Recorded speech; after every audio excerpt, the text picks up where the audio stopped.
அனைவருக்கும் வணக்கம் நண்பர்களே. இனி வருகின்ற நாட்கள் அனைத்தும் முருகனின் அருளால் நல்ல நாளாக உங்களுக்கு மாறப்போகுதுங்க. ஏன்னா முருகப்பெருமானுக்கு உகந்த இந்த வெற்றிலை தீபத்தை எந்த முறையில் ஏற்றலாம், எந்த நேரத்தில் ஏற்றணும், எத்தனை விளக்கு ஏற்றினா என்ன மாதிரியான சிறப்புகள்னு தெரிஞ்சுக்க வீடியோவை கடைசி வரைக்கும் ஸ்கிப் பண்ணாமல் பாருங்கள்.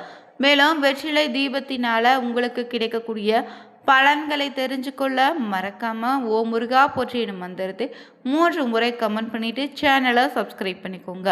தனிப்பட்ட முறையில் இந்த நேரத்தில் ஜாதக ரீதியாக ஏற்படக்கூடிய பிரச்சனைக்கு சரியான ஒரு பரிகாரத்திற்கோ வீடியோவில் டிஸ்கிரிப்ஷன் கீழே ஒரு நம்பர் கொடுத்துருக்கோம். அந்த நம்பருக்கு நீங்கள் கால் பண்ணி தெரிஞ்சுக்கலாங்க. வாங்க வீடியோக்குள்ளே போகலாம். ஒரு வீட்டில் பார்த்தீங்கன்னா பூஜை ஒரு முக்கியமான இடங்க. இந்த இடத்தை நம்ம சுத்தமாக பராமரித்தாலே, இந்த வீட்டில் தீபம் ஏற்றி வழிபட்டாலே அங்கே பார்த்தீங்கன்னா இருள் நீங்கி நல்ல வெளிச்சத்தை கொடுக்கக்கூடிய தீபம். அதாவது நம்ம கோயிலில் இறைவன் முன்னிலையில் ஏற்றக்கூடிய தீபம் நம்ம மனதுக்கு எப்படி அமைதியை தருதோ, நம்முடைய ஆசையை பார்த்தீங்கன்னா நிறைவேற்றக்கூடிய தீபமாக இருக்குதோ, இந்த அகதீபம் நம்ம அறியாமையை நீக்கி ஞானத்தை பெருக்குவதற்கு சமங்க. அந்த வகையில் எளிமையான முறையில் ஒரு மண் விளக்கில் தான் எண்ணெயை ஊற்றி திரியிட்டு விளக்கேற்றுவது பார்த்திங்கன்னா ரொம்ப சிறப்புங்க. நம்ம பார்த்திங்கன்னா வெற்றிலை பார்த்திங்கன்னா சுப நிகழ்ச்சிக்கு பயன்படுத்தக்கூடிய ஒரு பொருள் தான். இது இறைவனுக்கு முன்னாடி படைக்கும் நெய்வேத்தியமாக மட்டும் இல்லை, தாம்பலம் பரிமாறுவதற்கு நாம் பயன்படுத்தி வந்திருக்கோம்.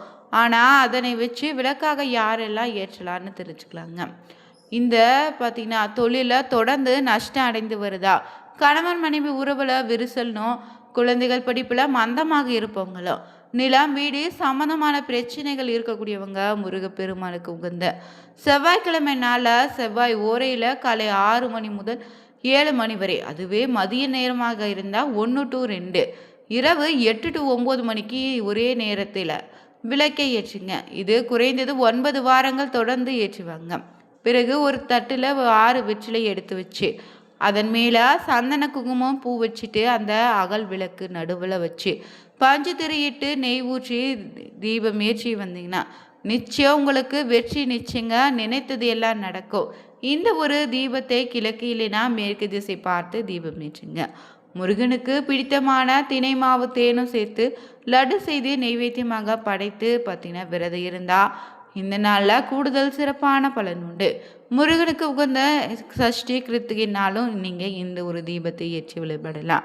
அதே போல் மகாலட்சுமி அனுகிரக பெற்று குபேர யோகம் பெற நினச்சிங்கன்னா வெள்ளிக்கிழமை நாளில் சுக்கிர ஓரையில் வெற்றிலையில் நெய் தீபம் ஏற்றி கிழக்கு இல்லைன்னா மேற்கு பார்த்து தீபம் ஏற்றி வழிபடுங்க. நிச்சயம் பார்த்தீங்கன்னா உங்கள் வீட்டில் மகாலட்சுமியினுடைய அருள் கடாட்சம் உண்டாகும். பழம் பூ கற்கண்டு நெய்வேத்தியம் வைத்து விரதம் இருந்துக்க முடிந்தால் இன்னும் சிறப்பான பலன் உண்டு. இந்த ஒரு தீபத்தை வெள்ளிக்கிழமை நாளில் குறைந்தது 9 வாரங்கள் செய்துவாங்க, நிச்சயம் நல்லது. அதே போல் பார்த்தீங்கன்னா சனியின் தோஷம் நீங்க வேண்டுவதற்காகவும், சனியின் திசையில் அமைதி நிலவ வேணும்னு நினைச்சாலும், 7.5 சனியின் நிலவக்கூடிய பிரச்சனையில் இருந்து நீங்கள் விடுபட வேணும்னு நினைச்சா ஆஞ்சநேயருக்கும் பெருமாளுக்கும் சனிக்கிழமை நாளில் வெற்றிலையில் கொண்டு தீபம் ஏற்றி வழிபடலாம். இல்லை வெற்றிலை மாலையாக போட்டு வணங்கி வழிபட்டாலோ சனி பகவானால் ஏற்படக்கூடிய பாதிப்புகள் நிச்சயம் விலகிடுங்க. நமக்கு இருக்கக்கூடிய தீராத பிரச்சனையும் தீர்த்து வைக்கக்கூடியதாகவோ, வீட்டில் ஏற்படக்கூடிய பண கஷ்டம்னு எந்தவித குறையாக இருந்தாலும் நிச்சயம் இந்த வெற்றிலை தீபம் ஏற்றுங்க, சிறப்பான பலன் உண்டு. வெற்றிலை பார்த்தீங்கன்னா ஆன்மீக ரீதியாக மங்களகரமாகவும் தடையை நீக்கக்கூடிய சக்தி இந்த வெற்றிலைக்கு இருக்கு. இது செல்வத்தையும் வெற்றியும் அருளக்கூடிய தன்மை இதில் இருப்பதால தான் வெற்றிலைன்னு சொல்கிறோம். இந்த வெற்றிலை தீபத்தை நம்ம வீட்டில் இந்த முறையில் ஏற்றி வழிபட்டு பாருங்க. உங்கள் வீட்டில் இருக்கக்கூடிய எப்படிப்பட்ட தீராத பண கஷ்டம்னாலும் சரி, குடும்ப உறவுக்குள்ளே இருக்கக்கூடிய பிரச்சனையாக இருந்தாலும் சரி, எதுவாக இருந்தாலும் தேர்ந்திடும். நம்ம வாழ்க்கையில் பெரும்பாலான கவலை பண பிரச்சனை தான். எல்லோரும் பார்த்திங்கன்னா எவ்வளவு நல்ல குணம் இருந்தாலும் நம்ம மதிக்கிறதே மரியாதையும் தருவது இந்த சமூகம் பார்த்திங்கன்னா பொருளாதார நிலையை வச்சு தான் மதிப்பிடுது. அந்த படவரவின் அதிபதி தான் இந்த மகாலட்சுமி தாயார். அதனால் அன்னையினுடைய கருணை பார்வை உங்கள் மீது கிடைக்கணுன்னாலும் கிடைச்சா மட்டும்தான் வறுமை விலகும், கடன் சுமை குறைய தொடங்கும், பணம் உங்கள் கையில் சீராக இருக்குங்க. அதற்காக நம்ம வீட்டில் இருக்கக்கூடிய முன்னோர்கள் சொல்ல எளிமையான ஒரு வழிபாடு இந்த வெற்றிலை தீப வழிபாடு. இது முருகப்பெருமானுக்கு சக்கோண கோலமிட்டு அதன் மீது 6 வெற்றிலைகள் வைத்தோ இல்லைன்னா ஒரு தட்டில் விசிறி போல 6 வெற்றிலைகளை விரித்து வச்சு வெற்றிலை தீபம் ஏற்றுவது ரொம்ப நல்லதுங்க. ஆனால் இந்த வெற்றிலை மாலை சாற்றுவது வெற்றிலை தீபம் ஏற்றுவதும் பார்த்தீங்கன்னா அனைத்து தெய்வத்துக்கும் நீங்கள் செஞ்சு வழிபடலாம். குறிப்பாக மகாலட்சுமி தாயாருக்கு இந்த வெற்றிலை தீபம் ஏற்றி வழிபட்டிங்கனாலே உங்களுடைய பொருளாதார நிலை பார்த்தீங்கன்னா உயர்வதற்கான சிறப்பான வழி பிறக்கும். மகாலட்சுமி வாசம் செய்யக்கூடிய மங்களகரமான ஒரு பொருள் தாங்க இந்த வெற்றிலை. அதனால் இந்த வெற்றிலையில் முறைப்படி தீபம் ஏற்றி வழிபட்டிங்கன்னா உங்களுக்கு தீராத பணக்கஷ்டம் தீர வழி பிறக்கும். வீட்டில் தெய்வ சக்தி பெருகும். ஆன்மீகம் பார்த்திங்கன்னா ரொம்ப சிறப்பாக வளர்ச்சி உண்டாகும். மேலும் பார்த்தீங்கன்னா இந்த வெற்றிலை தீபத்தை எப்படி உங்கள் வீட்டில் ஏற்றி வழிபடலான்னா ஒரு புதிய வெற்றிலையும் சின்ன ஒரு மண் அகல் விளக்கு எடுத்து வச்சுட்டு அதில் பசுனையும் மஞ்சள் நிற திரியை கொண்டு மஞ்சள் குங்குமம் கற்கண்டுன்னு 2 துண்டுகள் எடுத்து கொங்க. பிறகு மஞ்சள் திரி தயாராக்க மஞ்சள் துணியில் சிறிது தண்ணீர் இல்லைன்னா பன்னீர் கலந்து திரியின் மேலே பூசி காய வச்சா மஞ்சள் திரி நீங்கள் தயார் பண்ணிக்கலாம். பிறகு மஞ்சள் செல்வம் மற்றும் குரு பகவானுக்கு உகந்த பொருள். அதனால் மாலை 6 மணிக்கு மேலே நிலைவாசலில் உள்பக்கமாக கிழக்கு பார்த்தபடி இந்த வெற்றிலை தீபத்தை ஏற்றுங்க. நிலைவாசலுக்கு வெளிப்புறத்தில் தீபம் ஏற்றக்கூடாது. ஒரு தட்டில் வெற்றிலையை கழுவி வச்சுட்டு அதில் மஞ்சள் குங்குமம் இட்டுட்டு வெற்றிலையும் மேலே அகல் விளக்கை வச்சு பசுனையும் மஞ்சள் திரி போட்டு தீபம் ஏற்றுங்க. வெற்றிலையின் மேலே மகாலட்சுமிக்கு நெய்வேத்தியமாக 2 கற்கண்டை மட்டும் வச்சுடுங்க. இந்த தீபத்துக்கு முன்னாடி நீங்கள் அமர்ந்து கொண்டு திருவிளக்கு மந்திரம் தெரிஞ்சால் சொல்லுங்க. இல்லைன்னா மகாலட்சுமி தாயே வருக வருகன்னு மனதார 27 முறை மனமுருகி சொல்லி வழிபாடு செய்யுங்க. இந்த ஒரு வழிபாட்டை நிறைவு செய்த பின்னாடி நெய்வேத்தியமாக படைத்த கற்கண்டை எடுத்து நிலைவாசலுக்கு வெளியில் 2 பக்கமும் வச்சுடுங்க. இது எறும்பு வந்து சாப்பிட்டா நிச்சய குடும்பத்துக்கு ரொம்ப நல்லதுங்க.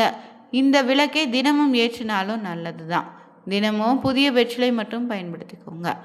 விளக்கு வந்து அதே அகல் விளக்கை கழுவி மீண்டும் நீங்கள் பயன்படுத்தினா இந்த ஒரு வழிபாடு பார்த்தீங்கன்னா தினமும் ஏற்ற முடியலனா கூட வெள்ளிக்கிழமை நாளில் பார்த்தீங்கன்னா ஒரு நாள் மட்டுமாவது கட்டாயம் இந்த தீபத்தை ஏற்றுங்க. தொடர்ந்து 48 நாட்கள் செய்து வந்தீங்கன்னா நிச்சயம் நல்ல ஒரு பலன் கிடைக்கும். பணவரவும் உங்கள் வீட்டில் சீராக மாறும். கடன் அழுத்தம் குறையும். வீட்டில் பார்த்தீங்கன்னா லட்சுமி கடாட்சம் உண்டாகும். அதே போல் முருகனுக்கு இந்த வெற்றிலை தீபம் ரொம்ப உகந்ததுங்க.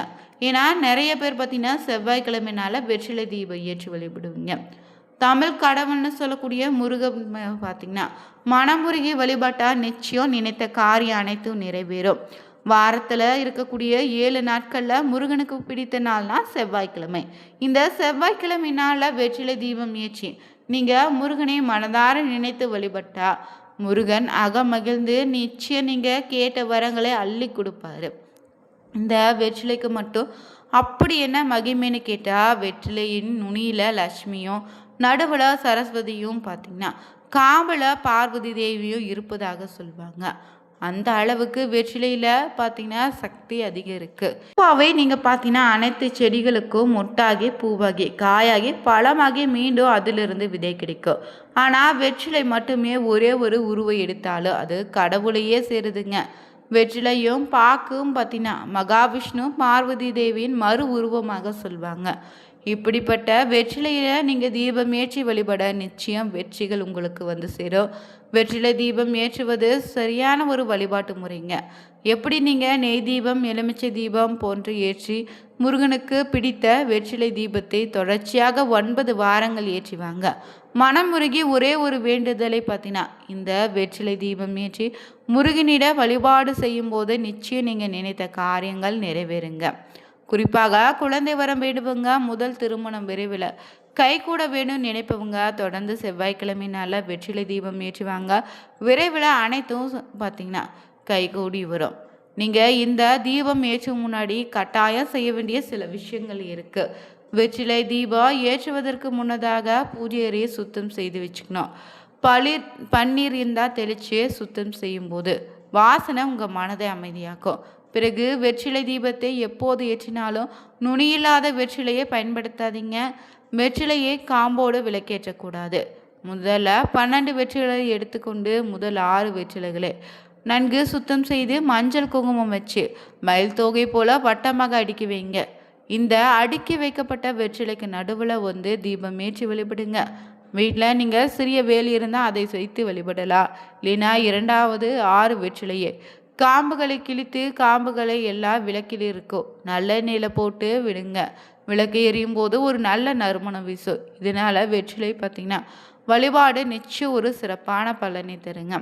முருகனுக்கு பிடித்த இந்த வெற்றிலை தீபத்தை செவ்வாய்க்கிழமை நாளில் கோவிலோ இல்லைன்னா வீட்டிலேயே பார்த்தீங்கன்னா விளக்கேற்ற வழிபடலாம். இந்த விளக்கேற்ற சரியான ஒரு நேரம்னா செவ்வாய் ஓரையில் அதிகாலை 3லிருந்து 4 மணி வரையும், காலை 6 மணியிலிருந்து 7 மணி வரை, மதியம் 1 மணியிலிருந்து 2 மணி வரை, இரவு 8 to 9 மணி வரை இந்த ஒரு தீபத்தை பார்த்தீங்கன்னா கொண்டு வெற்றிலையில் தீபம் ஏற்றுங்க. நிச்சயம் உங்கள் வாழ்க்கையில் நீங்கள் வேண்டியது அனைத்தும் முருகப்பெருமானின் அருளால் நிறைவேறும். வீட்டில் மகாலட்சுமி அருளால் பார்த்தீங்கன்னா தீராத பண கஷ்டமும் தீருங்க. வீட்டில் செல்வ செழிப்போடு இருக்கலாம். இந்த வீடியோ பதிவு பிடிச்சிருந்தா மகாலட்சுமி தாயே போற்றி முருகா போற்றி எனும் மந்திரத்தை 3 முறை பதிவிடுங்க. நீங்களும் பார்த்தீங்கன்னா செவ்வாய்க்கிழமை நாளில் வழிபடக்கூடிய நபராக இருந்தீங்கன்னா மறக்காமல் சேனலை சப்ஸ்கிரைப் பண்ணிவிட்டு கூடவே உங்களுடைய கமெண்ட்டை பதிவிடுங்க. தேங்க்யூ.